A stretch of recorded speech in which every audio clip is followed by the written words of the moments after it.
Année 1985, Julio César Chavez était déjà un monarque consacré en territoire tricolore. Mais quand on atteint le sommet, on a deux options, s'y installer ou sortir de sa zone de confort à la recherche de nouveaux défis à relever. Consacré comme un vrai guerrier aztèque, avec un coup de poing mortel, Chavez a décidé de traverser l'Atlantique pour prouver sa valeur en territoire nord-américain. Qui serait son premier rival? Ce ne pouvait être autre que Roger Black Mamba Mayweather.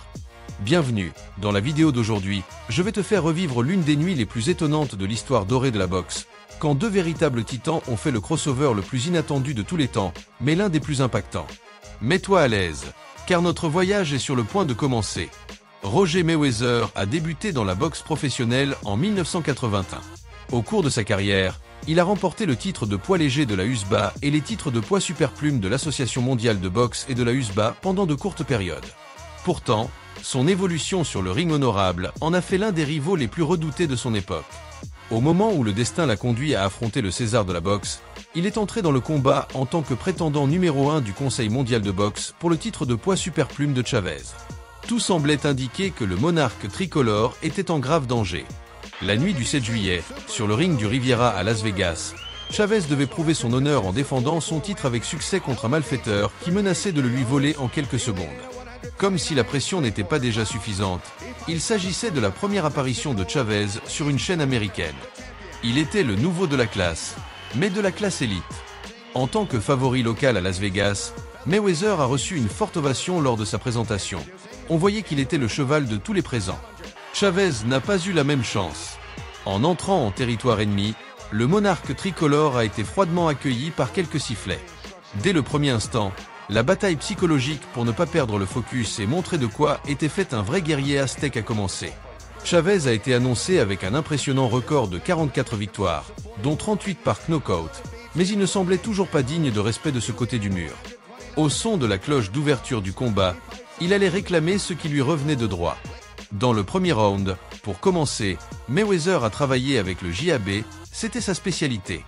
Ce n'était donc pas une surprise qu'il ait réussi à le toucher à plusieurs reprises. Pourtant, Chavez a réussi à le bloquer à quelques occasions. Pendant que Black Mamba lançait de bons coups, le tricolore a montré la patience du guerrier aztèque en attendant le moment exact pour attaquer. Finalement, Mayweather a ajusté le rythme du combat sur Chavez. Ce fut la première grosse erreur du challenger, car le tricolore devenait de plus en plus agressif. Avec l'augmentation de la pression de l'offensive de Chavez, les premiers échanges de coups ont commencé, mais seulement de manière momentanée. Cherchant tranquillement l'opportunité adéquate, c'est alors que Black Mamba a utilisé son avantage de portée de 7 pouces, tenant sa main contre l'épaule de Chavez, mais il a reçu deux avertissements clairs de ne pas saisir de la part de l'arbitre. En avançant un peu dans les événements qui ont eu lieu, de retour dans le coin, le premier round a été catalogué le matin suivant dans la presse sportive comme un événement très ennuyeux.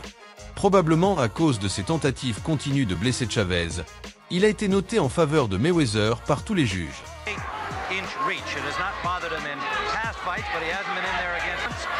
Ruben Castillos. This is his first American network. Legs it all. It's all on top. He looks just about twice as big as Chavez. Like he's doing now. Work on that jab and try to get that right hand in. One thing about I asked him about that yesterday is if that put additional pressure on you. He just smiled and said, "No, I fight for myself. I want born in Ciudad Obregón, now living in Culiacán, Mexico." Down. Talking to Mayweather this week, a very determined young. Dans le deuxième round, Mayweather est sorti en frappant à nouveau et a seulement atterri avec les gants. Cependant, une combinaison inattendue lui a permis de toucher Chavez à plusieurs reprises. Le panorama semblait empirer pour le tricolore. C'est alors que la difficulté pour Chavez de surpasser l'avantage de portée de Mayweather est devenue plus évidente. Mais comme tout bon guerrier aztèque, il a lutté pour inverser la situation. Chavez a commencé à lancer quelques coups directs et a réussi une bonne droite. Une droite qui serait le point de départ de la chute du géant. Pendant un moment, il semblait que la balance s'équilibrait lorsque Mayweather a réussi un bon coup droit, mais Chavez a répliqué et a fait courir Black Mamba pour sauver sa vie. L'avidité pour la victoire du tricolore a montré être plus rapide que les intentions d'évasion de Mayweather, et le champion a réussi à attraper son challenger avec une autre droite. Contre toute attente, le grand favori local avait été envoyé au tapis à mi-chemin entre les cordes, ses jambes bien séparées. Il semblait que sa fin était arrivée, mais les scénarios troubles n'allaient pas cesser de surprendre. Pour Chavez, non seulement les juges avaient donné le premier round à Mayweather, mais l'arbitre Richard Steele a considéré que la chute n'était qu'un glissement, et Black Mamba a pu se relever sans conséquence. Le guerrier devait aller tuer ou mourir. Mais il avait un avantage, inévitablement, Mayweather était blessé.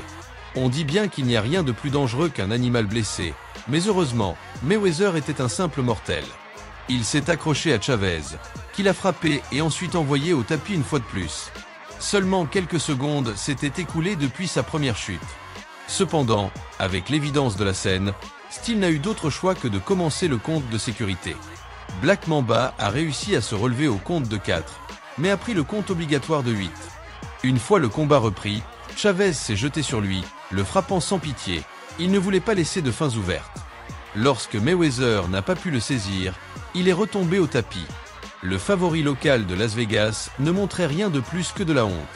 Cependant, une fois de plus, la chute a été écartée car elle n'était pas due à un coup, du moins pas directement. Ayant ce qu'il fallait pour neutraliser l'offensive cruelle de l'Aztèque, Mayweather a lancé un bon coup droit direct à la tête de Chavez. Cela lui a ouvert les portes pour échapper à sa situation. Encore une fois, le tricolore le poursuivait avec des coups, et ce serait une dure combinaison à la tête qui enverrait Black Mamba au tapis pour la dernière fois. Environ une demi-minute avant la fin de l'épisode, même si Mayweather n'était pas resté au tapis plus d'une seconde, Steele a arrêté le combat. Ainsi, le César de la boxe a marqué une nouvelle victoire par knockout technique en moins de 2 rounds lors de sa première apparition télévisée sur une chaîne américaine. Super featherweight championship out the former WBA champion Roger Mayweather. He scored a good combination. That rocked the champion Chavez. Scoring on the 10-point must system, judged by 3 judges. Challenger Mayweather. And what set that up, Mayweather slid to his right beautifully. He just was hurt. Yes, he is. Mayweather. They ruled it a slip. Evidently, there was no count. He's in difficulty. That could cause down he goes again. First knockdown of the round. That could be significant. Chavez comes in with a right-hand lead. Mayweather still in difficulty trying to tie him up. Chavez pouring it on. He's got him again. A combination. Mayweather, no legs underneath him. Si tu es arrivé jusqu'ici, je te remercie. N'oublie pas que la meilleure façon de soutenir mon contenu est de laisser un like sur la vidéo. Penses-tu que tout était préparé pour favoriser la victoire de Mayweather parce qu'il était le favori local? Ou que tous les événements troubles pendant le combat étaient-ils juste une coïncidence? Je te lis dans les commentaires.